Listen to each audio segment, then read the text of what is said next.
When Elle padded through the doorway and settled in the row of seats facing them, Troy's posture stiffened and he tucked his black curls behind both ears. Not much of a reaction, but enough to make Cara suspect he was crushing on Aelyx's sister. This didn't come as any great shock. With her mile-long lashes and delicate features, Elle was a natural beauty. Plus, she had a nurturing spirit, which probably accounted for her position as a medic aboard the ship. But Troy's timing was terrible. Elle's Lihan had been murdered in China a few weeks ago, and she mourned him in her own quiet way. Troy drummed his fingertips against his thigh. "Can't wait to feel the ground beneath my feet again," he said, mostly talking to Elle. He released a shaky laugh and bounced one booted heel against the floor. Poor guy, he had it bad. Totally alien whipped. Was her only reply. She secured her seatbelt and turned her silvery gaze to Cara. As soon as their eyes met, Cara felt the girl's voice inside her head asking, "Can you really hear me?" Cara froze in panic. No one was supposed to know she could communicate this way. "Aelyx told me," Elle went on, "but I didn't believe it." "Yeah," Cara said, sending an unspoken message in the tone of her voice.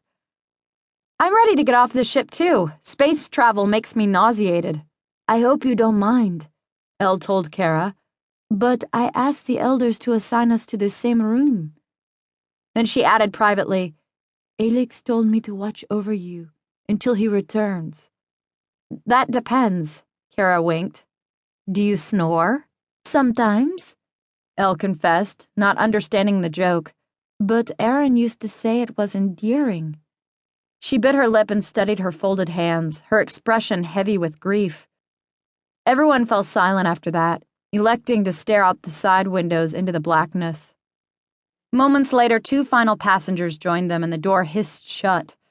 Cara flicked a quick glance at the clones, then did a double take. "Hello, Cara." The young leader, Jackson, took the seat directly across from her, extending his long legs until the tips of his boots touched hers. He peered at her intently and smiled while his sister, Aelyx, lowered beside him and greeted Cara with a nod. Cara pulled back her feet and offered a hasty grin. His presence caught her off guard.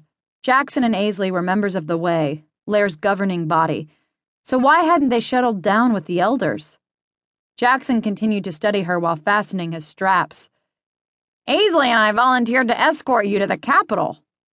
It was like he'd read her mind, though Cara was pretty sure Lairs couldn't do that. Aelyx tipped her head and scanned Cara's face, not in a disdainful way, more like how a visitor at the zoo would observe an exotic animal behind the glass. Cara figured she should get used to the scrutiny. Individual races had ceased to exist on this planet, and with her pale complexion, blue eyes, and copper hair, she would stand out like a joke at a funeral.